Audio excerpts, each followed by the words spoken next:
తెలంగాణ పట్ల ప్రభుత్వ విద్య పట్ల వీళ్లకు అవగాహన ఉన్నదా లేదా అని వాళ్ళు అంటారు.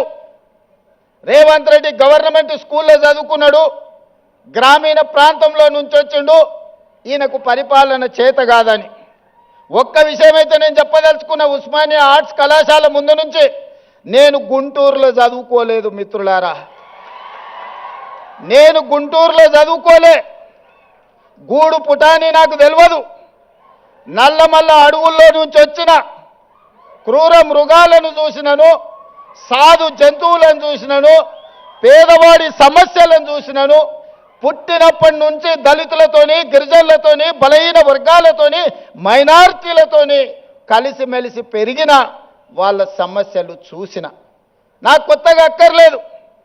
గుంటూరులో చదువుకున్న వాళ్ళకు పేదరికం చూడాలంటే మెర్సిడీస్ బెంజ్ కారుల్లో పోయి ఎక్స్కర్షన్ లాగా, ఓహో పేదరికం ఇట్లుంటుందా, మీ భూమి మీ మట్టి అట్లుంటుందా, మీకు చిరిగిపోయిన బట్టలు ఇట్లుంటాయా, మేము ఎప్పుడు చూడలేదని వాళ్ళకు పేదరికం ఇట్లుంటుందని ఒక ఎక్స్కర్షన్ లాగా ఉండొచ్చు.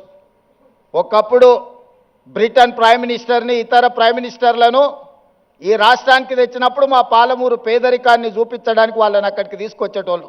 ప్రదర్శనలో మా పేదరికాన్ని వాళ్ళ ముందర పెట్టేటోళ్ళు. చూడు మేము ఎంత వెనుకబడి ఉన్నామో, మేము ఎట్లా అడుక్కొని తింటున్నామో, ఎట్లా వలసలు పోతున్నామో, మా మీద జాలి పడండి అని. ఆనాటి పాలకుల ఆలోచన అది. ఇతర దేశాలకు వెళ్ళి వచ్చినామని చెప్పుకునే వాళ్ళు, మేము గుంటూరులో చదువుకున్నాం, మేము పూనాలో చదువుకున్నాం, మేము అమెరికాలో చదువుకున్నామని ఉపన్యాసాలు ఇవ్వడం ద్వారా సమాజానికి ఏం చెప్పదలుచుకున్నారో నాకు తెలియదు. కానీ నేను స్పష్టంగా గ్రామీణ ప్రాంతంలో వ్యవసాయ కుటుంబం నుంచి వచ్చిన నేను ప్రభుత్వ పాఠశాలలో నేను చదువుకున్నా, ప్రభుత్వ కళాశాలలో నేను చదువుకున్నా.